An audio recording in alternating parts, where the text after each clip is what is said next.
प्रिय छात्र एवं छात्राओं, मैं doctor Mangla Sharma, associate professor Hindi, Seth Bihari Lal Chawda, government college Anupgarh, आप सबका स्वागत करती हूँ। आज हम साधारणीकरण के बारे में चर्चा करेंगे।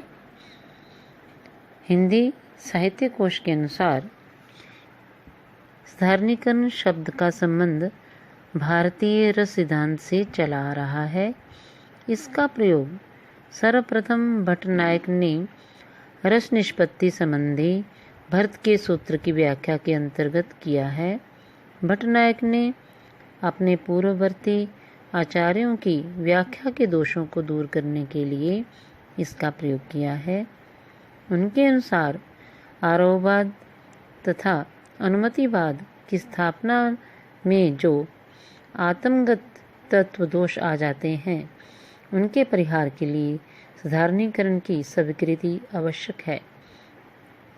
जब पाठक अथवा दर्शक काव्य अथवा नाटक के अभिधार्थ को ग्रहण कर लेता है, उसके हृदय में भावगत शक्ति के द्वारा सत्व की प्रधानता होती है। इस स्थिति में उसके हृदय में मैं और पर का द्वैत दूर हो जाता है। वह प्रदर्शित घटना पात्र को उसकी स्थिति विशेष में नहीं ग्रहण करता, वह उनको अपने व्यक्तित्व से संबंध और असंबंध भी नहीं समझता। इस स्थिति का फल है कि सहृदय भोजकत्व शक्ति के द्वारा उद्बुद्ध भावों का रसास्वादन करता है। वस्तुतः यह परिस्थिति विशेष जिस व्यापार से संभव होती है, उसी को साधारणीकरण माना गया है। इस व्याख्या से यह स्पष्ट हो जाता है कि रस निष्पत्ति के लिए भट्टनायक के अनुसार साधारणीकरण आवश्यक शर्त है। आगे के कई विचारकों ने साधारणीकरण को सामान्यीकरण ही माना है। वामन, झलकीकर और गोविंद ठाकुर ने विभावादि रूप सीता तथा राम आदि संबंधी रति के सीतात्व और रामत्व के संबंध के स्थान पर सामान्यता कामनी रूप में अथवा रति सामान्य रूप में उपस्थित होने को साधारणीकरण माना है। काव्य प्रदीप के अनुसार नायिका विशेष का सामान्यता कामनी भाव रूप में उपस्थित हो जाना साधारणीकरण है। इसके अनुसार वह केवल अमुक का ही है ऐसी प्रतीति के स्थान पर यह अमुक के हैं ऐसी अनुभूति हो जाती है, अर्थात वे दूसरे के भाव के भी हो सकते हैं। भट्टनायक के बाद अभिनवगुप्त ने उनकी भावकत्व तथा भोजकत्व शक्तियों को अस्वीकार करके भी साधारणीकरण को स्वीकार किया है। अभिनवगुप्त की सूक्ष्म अंतर्दृष्टि ने काव्य के वास्तविक सौंदर्य तत्व को ग्रहण कर लिया था, अतएव उनकी रस संबंधी व्याख्याएं गहन और पूर्ण हैं। अभिनवगुप्त के अनुसार साधारणीकरण के दो स्तर हैं।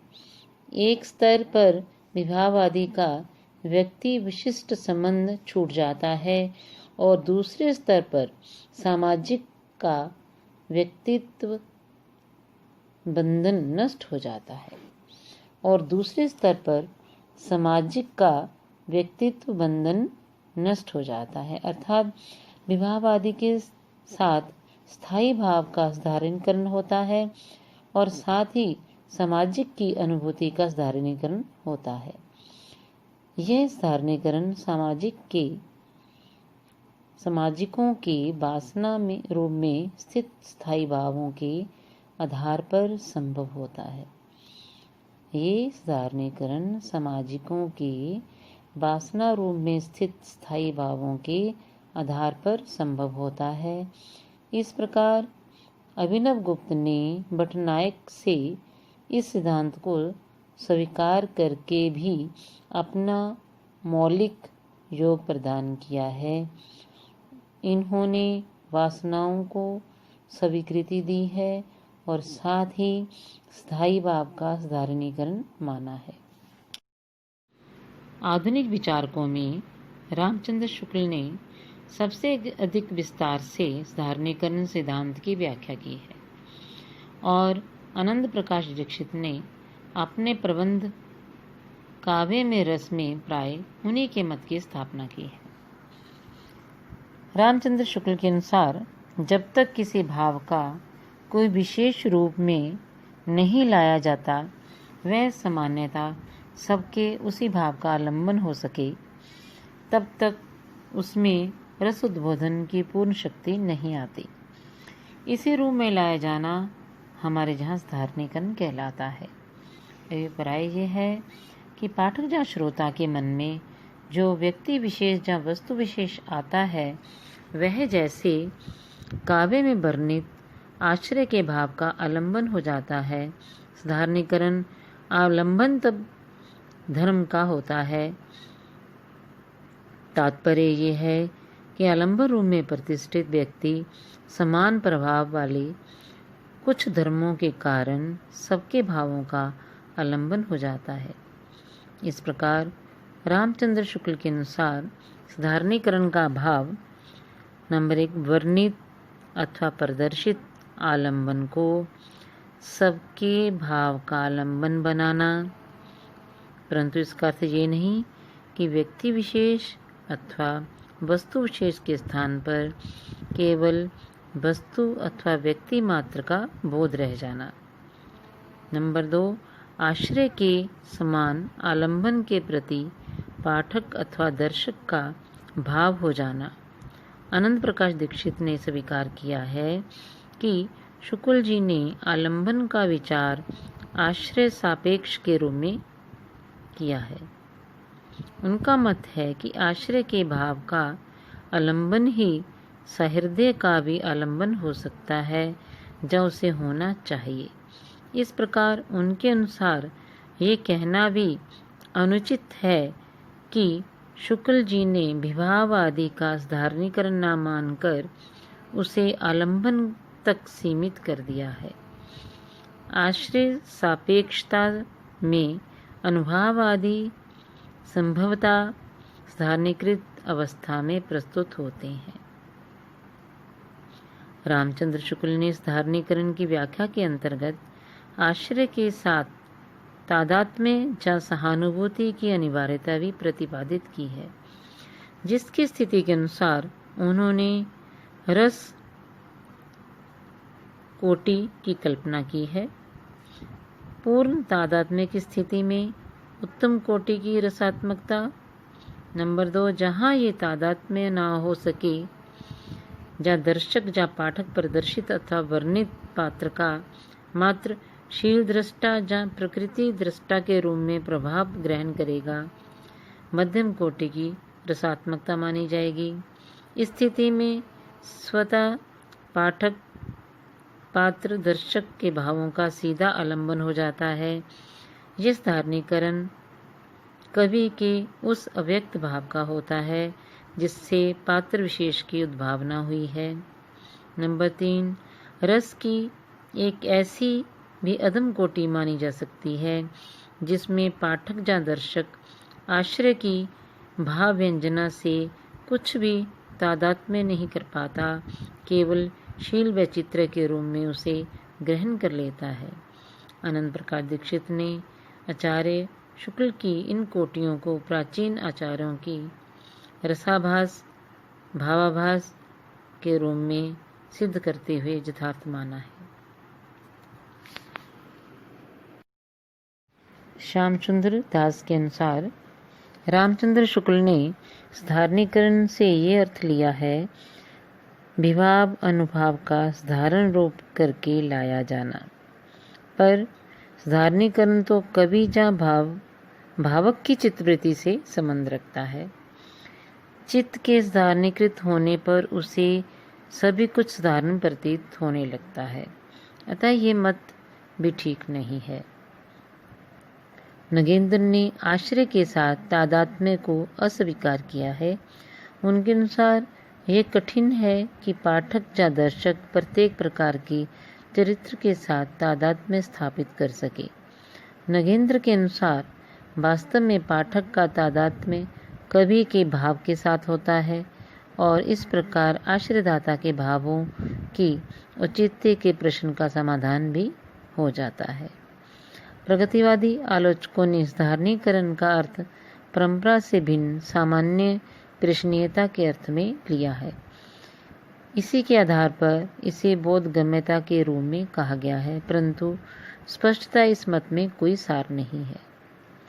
आनंद प्रकाश दीक्षित ने इन सभी के मतों में से रामचंद्र शुक्ल के मत को स्वीकार किया है, परंतु रामचंद्र शुक्ल के इस धारणीकृत सिद्धांत में मौलिक भूल है और इसी कारण वह अभिनव गुप्त के मत से भटक गए हैं। उन्होंने अपनी व्याख्या में आधुनिक मनोविज्ञान और पाश्चात्य काव्यशास्त्र का आधार ग्रहण करने का भी प्रयत्न किया है। इस दृष्टि से उनकी व्याख्या में व्यापकता अवश्य है, पर भ्रम का समावेश भी हो गया है। जिस आलंबन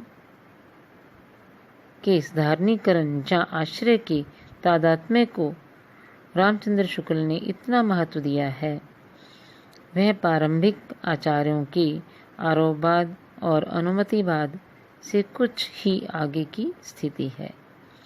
भट्टनायक के काव्य रस स्वादन को सामान्य भावनात्मक प्रक्रिया से नितांत भिन्न स्थिति स्वीकार करते हैं, पर आचार्य रामचंद्र शुक्ल के मत में इस बात की स्पष्ट ध्वनि है कि पाठक अथवा दर्शक के मन में आश्रय के भावों से तादात्म्य होता है, अर्थात उन्हीं के भावों का वे अनुभव करते हैं। वस्तुतः काव्य की अनुभूति यदि वे वास्तव में काव्य है तो सौंदर्य मूलक है। रसानुभूति अथवा सौंदर्य अनुभूति में मौलिक अंतर नहीं माना जा सकता।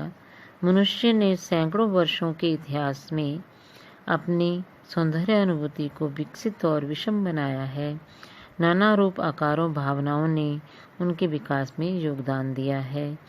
मनुष्य का कोई ऐसा भाव नहीं जो इसके अंतर्गत नहीं आ सकता, पर निश्चय ही उसका संदर्भ, उसकी अभिव्यक्ति इस क्षेत्र में नवीन दिशा ग्रहण करती है।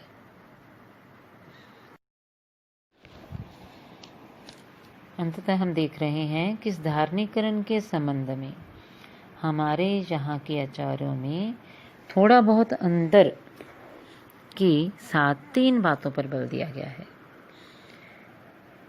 एक, विभाव आदि का धारणीकरण, पाठक का आश्रय या कवि के साथ तादात्म्य। 3, सब पाठकों का समान रूप से प्रभावित होना। इन 3 ही बातों का पारस्परिक संबंध है। विभाव आदि जब विशेष संबंधों से मुक्त हो जाते हैं तभी वे सब हृदयों की भावनाओं के समान रूप से विषय बनते हैं। जहाँ पाठक या श्रोता का काव्य के आश्रय से तादात्म्य हो, वहाँ बहुधा आपस में भी भाव साम्य हो जाता है, अर्थात वे समान रूप से प्रभावित होते हैं और उनका कवि की भावना से भी तादात्म्य हो जाता है।